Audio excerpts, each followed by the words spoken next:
Jika berbicara mengenai kota Yogyakarta, kita nggak akan luput yang namanya Keraton Yogyakarta. Keraton Yogyakarta itu berada di tengah-tengah kota, lebih tepatnya mengikuti pedoman dari 4 arah mata angin, dan juga 2 poros besar yang saling berpotongan. Itu bisa disebut juga dari laman capat.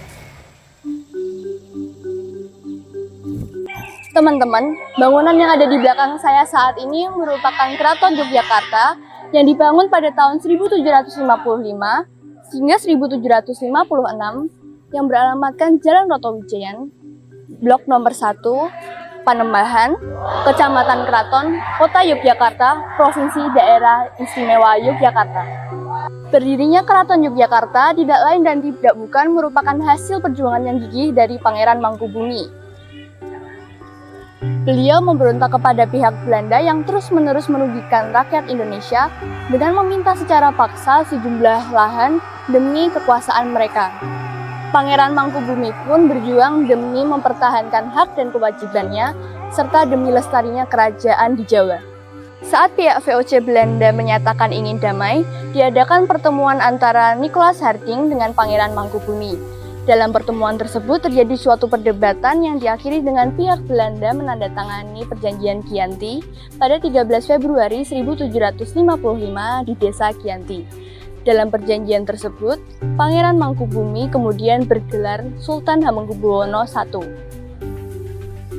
Lalu pada awal 7 Oktober 1756, Pangeran Mangkubumi atau Sri Sultan Hamengkubuwono I dan keluarganya mulai menempati Keraton Yogyakarta. Pada tanggal tersebutlah diperingati hari lahir Daerah Istimewa Yogyakarta. Mengutip buku Mayangkara tahun 2017 oleh Manujaya Atmaja, pembangunan Keraton Yogyakarta tidak lepas dari kosmologi Jawa yang diterapkan pada bangunan arsitekturnya dan juga ornamen-ornamen yang ada di dalamnya. Selain itu, tidak luput juga menggunakan teori mandala yang sudah ada sejak zaman masa Hindu dan Buddha. Sejak didirikan, Keraton Yogyakarta juga beberapa kali mengalami perluasan dan pengembangan struktur denah. Awalnya hanya ada bangunan pertama yang menjadi inti untuk keperluan pokok sebagai kediaman raja dan pusat pemerintahan. Kemudian, seiring dengan perkembangan kebutuhan keraton akan bangunan yang sesuai dengan keperluan tertentu, maka ditambah dan dilengkapilah bangunan-bangunan lain yang semakin mencerminkan keraton sebagai pusat kebudayaan. Struktur bangunan Keraton Yogyakarta terdiri dari 1. Alun-alun Utara, 2. Siti Hinggil Utara, 3. Kemandungan Utara, 4. Sri Manganti, 5. Kedaton, 6. Kemagangan, 7. Kemandungan Selatan, 8. Siti Hinggil Selatan, dan 9 yaitu alun-alun selatan. Nah, untuk selanjutnya ini adalah Bangsal Pagelaran. Bangsal ini merupakan bangunan utama di kompleks ini. Dulunya bangsal ini digunakan oleh punggawa kesultanan untuk menghadap sultan dalam upacara resmi. Kini selain untuk upacara adat keraton, juga biasa digunakan untuk acara pariwisata dan religi. Atap bangunan ini berbentuk limasan dengan seng berwarna coklat, dikelilingi lip slang berbahan bata bercat putih setinggi 50 cm. Dihiasi ornamen bunga dan potongan tiang dengan not-not vertikal bergaya Eropa, memberikan kesan melebar. Perantak Siti Hinggil dibangun pada tahun 1926, digunakan untuk menerima tamu pada upacara kebesaran Sri Sultan.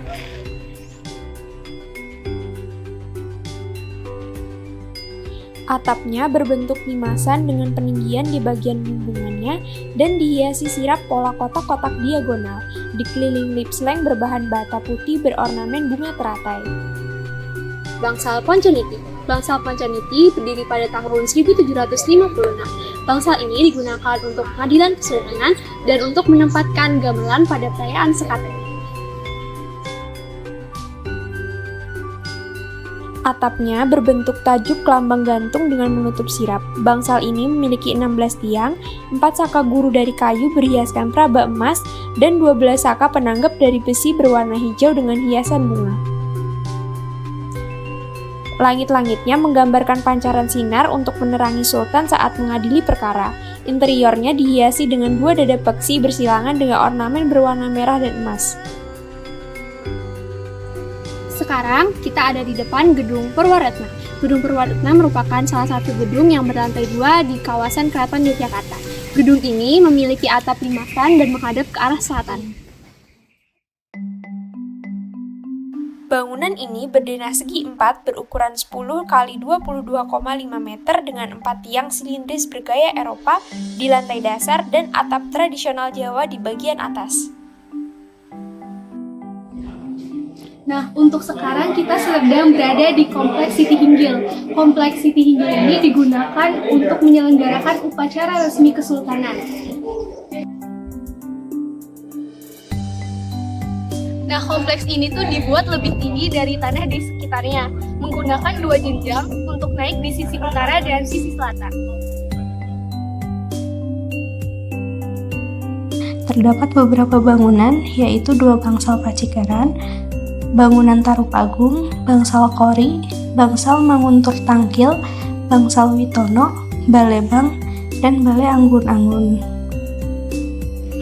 Nah, di selatan Siti Hinggil ini terdapat lorong timur barat dengan gerbang besar bernama Regol Brojonolo. Nah, lorong ini itu menghubungkan Siti Hinggil dan Kemandungan. Di sisi timur dan barat terdapat pos penjagaan. Regol ini hanya dibuka saat acara resmi. Nah, untuk sekarang kita sedang berada di Kedaton. Kedaton ini merupakan tempat tinggal para Sultan Yogyakarta. Terdapat Regol Donoprapto yang menghubungkan denah kompleks Kedaton. Kompleks ini dibagi menjadi 3 bagian halaman, yaitu pelataran Kedaton, tempat tinggal para sultan, dan teratak bangsa Kencana. Regol Kamagangan yang menghubungkan kompleks Kedaton dengan kompleks Kamagangan. Pada gerbang ini terdapat patung 2 ekor ular yang melambangkan tahun berdirinya Keraton Yogyakarta. Kompleks ini dulunya digunakan untuk penerimaan calon abdi dalem, latihan, ujian, dan apel kesetiaan para abdi dalem. Kamandungan Kidul memiliki gerbang Regol Gadung Mlati yang menghubungkan kompleks Kamagangan dengan kompleks Kamandungan Kidul. Di dalam kompleks ini memiliki bangsal Kamandungan yang konon berasal dari pendopo Desa Pandak Karangnangka di daerah Sokawati. Siti Hinggil Kidul juga dikenal sebagai Sasono Hinggil Dwi Abad. Terletak di sebelah utara alun-alun Kidul dan memiliki luas sekitar 500 meter persegi. Lalu selanjutnya terdapat kompleks belakang Keraton Yogyakarta yang menjadi 2 bagian, yaitu alun-alun Kidul dan Plengkung Nirboyo. Alun-alun Kidul atau alun-alun selatan dikenal juga sebagai Pengkeran yang terletak di belakang kompleks Keraton Yogyakarta, diapit tembok persegi dengan 5 gapura. Plengkung Nirboyo terletak di ujung selatan poros utama Keraton Yogyakarta. Plengkung Nirboyo ini adalah tempat Sultan Hamengkubuwono ke-1 pertama kali memasuki Keraton Yogyakarta saat pemindahan pemerintahan pusat. Bagian-bagian gerbang Keraton Yogyakarta, Gladak Pangurahan. Gerbang utama kompleks keraton dari arah utara yang terdiri dari Gapura Gladak dan Gapura Pangaraan. Alun-alun utara atau alun-alun lor terletak di sisi utara Keraton Yogyakarta. Di pinggir ditanami pohon beringin dan secara khusus di tengah alun-alun terdapat 2 pohon beringin yang bernama Kyai Danadaru dan Kyai Janadaru. Museum Hamengkubuwono IX berdiri megah di dalam kompleks Keraton Yogyakarta. Pembangunannya dimulai pada awal tahun 1990-an dan diresmikan pada 28 November 1992 oleh Sultan Hamengkubuwono X. Dikutip dari jogjaprof.go.id, tujuan utama dari museum ini adalah untuk menghormati dan mengenang jasa Sultan Hamengkubuwono IX selama hidupnya. Sayangnya, museum ini untuk sementara waktu ditutup karena ada perenovasian dan belum dibuka kembali sampai sekarang. Museum Cangkir. Museum Cangkir Keraton Yogyakarta berada di Gedung Patehan Kompleks Kedaton. Nama Patehan sendiri berasal dari kata teh, salah satu jenis minuman seduh. Sesuai maknanya, Patehan menjadi bagian keraton yang bertugas menyiapkan minuman, terutama teh, beserta seluruh perlengkapannya untuk kebutuhan Keraton Yogyakarta, baik untuk upacara-upacara adat maupun untuk kebutuhan rutin sehari-hari. Di dalam museum ini, terdapat 2 ruangan makan utama yang menggambarkan bagaimana posisi serta suasana meja makan Keraton Yogyakarta. Lalu, di sisi-sisi ruangan juga terdapat banyak 8 macam jenis cangkir perjamuan teh Keraton Yogyakarta. Di Museum Batik Keraton Yogyakarta, wisatawan akan disuguhi sekitar 2000-an motif asli keluarga kerajaan. Tak seperti ruangan museum lain di kompleks keraton, khusus di Museum Batik ada beberapa bagian yang tidak boleh difoto. Begitu masuk ke ruangannya yang berukuran sekitar 10 x 7 meter, pengunjung langsung disuguhi lukisan penobatan Sri Sultan Hamengkubuwono yang ke-10 dan Sang Ratu GKR Hemas. Koleksi yang tersimpan di museum ini sangat beragam, mencangkup berbagai barang pribadi Sultan Hamengkubuwono, di mana pengunjung juga dapat menemukan barang-barang yang digunakan sehari-hari oleh Sultan. Museum ini tidak hanya sebagai tempat menyimpan koleksi benda bersejarah, tetapi juga sebagai sarana edukatif mengenai kehidupan Sultan Hamengkubuwono. Pengunjung juga diajak untuk memahami lebih dalam tentang peran Sultan dalam perjuangan kemerdekaan Indonesia dan aktivitasnya di Keraton Yogyakarta. Di dalam museum banyak sekali batik-batik yang banyak dipakai istri-istri Sultan, dan juga ada replika kecil dari kereta yang dipakai anak dari Sultan Hamengkubuwono yang ke-10, di mana putrinya Hamengkubuwono yang ke-4 dan suaminya itu memakai kereta itu untuk mengelilingi sekitar Yogyakarta yang dipakai untuk acara pernikahan mereka. Museum Lukisan. Ruang lukisan yang terletak di Bangsal Kesatrian ini pertama kali didirikan di masa pemerintahan Sri Sultan Hamengkubuwono ke-9, yakni pada tanggal 1 Oktober 1969.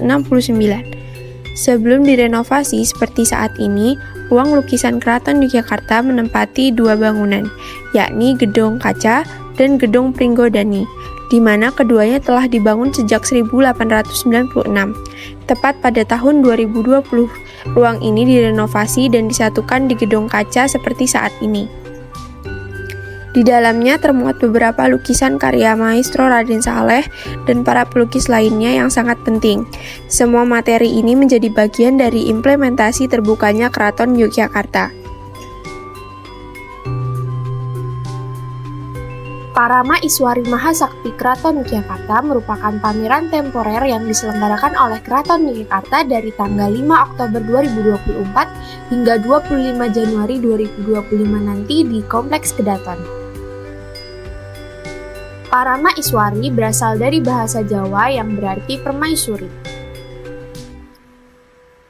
Menurut pimpinan produksi pameran Parama Iswari, Nyi Raden R.Y. Nursundari, pameran ini bercerita tentang peran perempuan di Keraton Yogyakarta dari masa Hamengkubuwono ke-1 sampai dengan saat ini. Adapun koleksi yang ditampilkan adalah yang berhubungan dengan perempuan, baik busana, perhiasan, manuskrip, juga arsip catatan keuangan. Perjalanan panjang sejarah Parameswari atau yang disebut Ratu, istri raja, di Keraton Yogyakarta menjadi catatan penting terhadap narasi perempuan lintas zaman. Ada kalanya Parameswari bertindak sebagai panglima perang prajurit perempuan, ada pula kisah Parameswari sebagai diplomat sekaligus ekonom yang handal. Narasi mereka tidak terbatas pada ruang privat semata. Museum Sono Budoyo dulu adalah sebuah yayasan yang bergerak dalam bidang kebudayaan Jawa, Madura, Bali, dan Lombok. Yayasan ini berdiri di Surakarta pada tahun 1919 bernama Java Institute. Dalam keputusan Kongres tahun 1924, Java Institute akan mendirikan sebuah museum di Yogyakarta.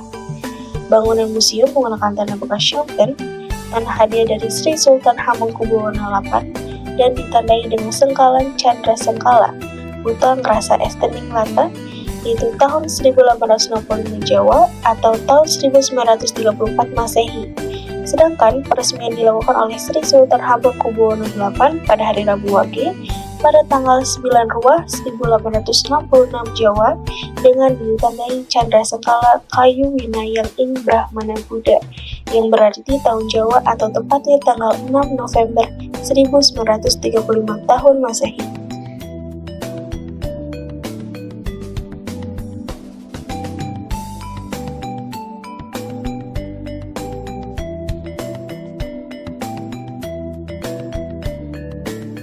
Museum Negeri Sono Budoyo ini tersimpan 10 jenis koleksi, seperti koleksi geologika, biologika, etnografika, arkeologi, numismatika atau heraldika, historika, filologika, keramologika, seni rupa, dan teknologika.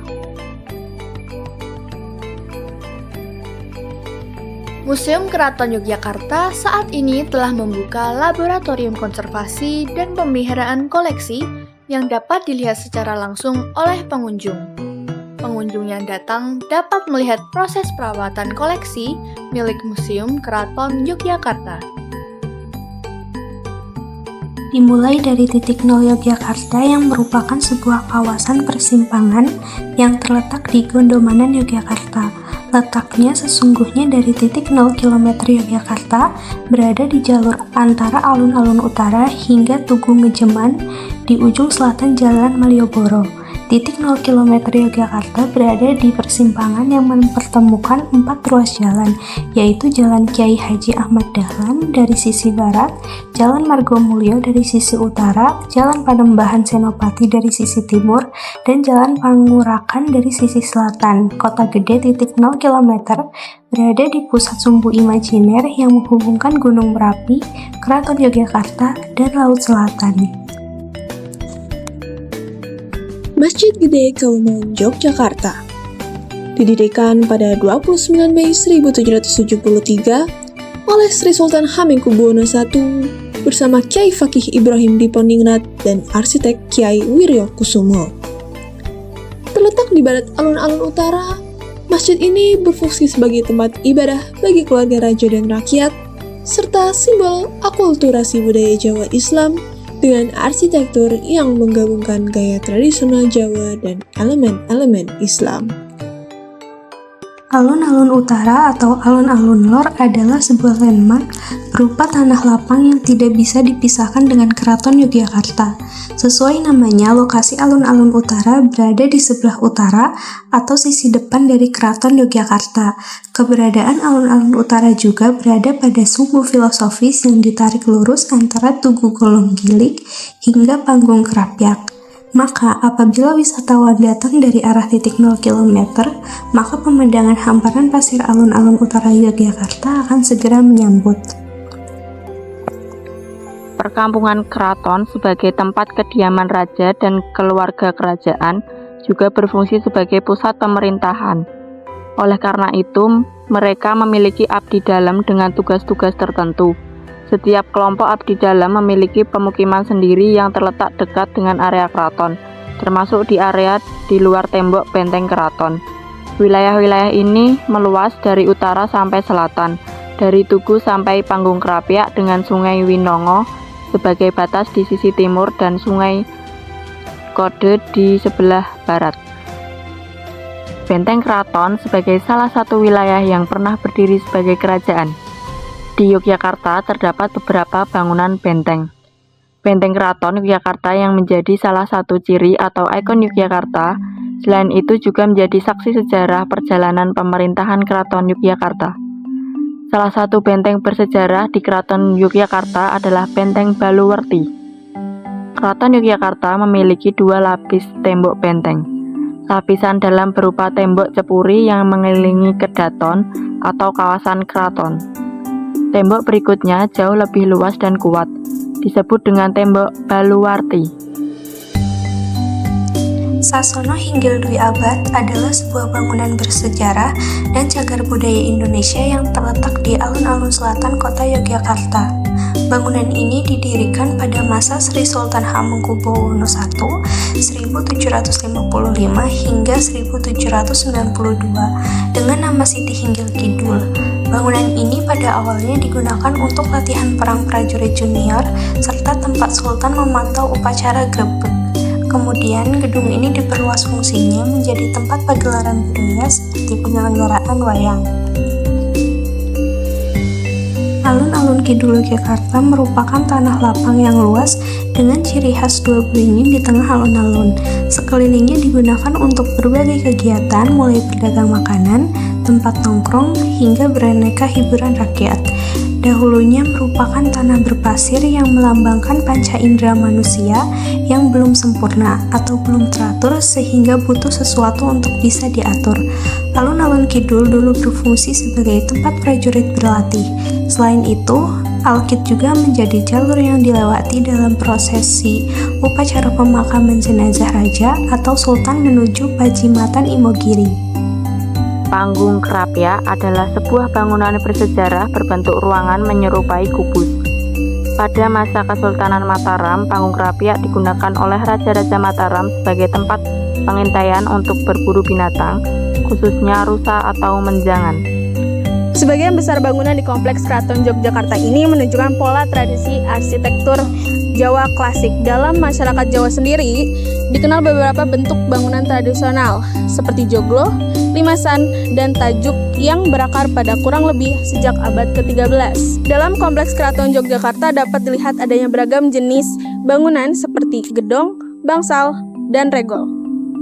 Gedong adalah bangunan yang tertutup oleh dinding keempat sisinya. Bangsal adalah bangunan yang terbuka, sedangkan regol adalah bangunan beratap yang berfungsi sebagai gerbang atau pintu masuk dari satu kompleks ke halaman lain. Di dalam joglo sendiri terdiri dari beberapa tiang yang disebut soko. Soko sendiri memiliki beberapa jenis tergantung dari letaknya. Nah, di soko ini terdapat beberapa ukiran ornamen yang berbeda-beda di setiap bangunannya. Keraton Yogyakarta memiliki fungsi sebagai tempat tinggal raja. Selain itu, sebagai tempat pemeliharaan kesenian, kebudayaan, pertahanan yang sekaligus berfungsi estetis. Keraton Yogyakarta juga menyandang fungsi simbolis atau filosofis. Semua fungsi tersebut menjadi bahan-bahan perhitungan yang mendasari didirikannya bangunan-bangunannya. Bangunan-bangunan ini sampai sekarang fungsinya pun kebanyakan masih sama.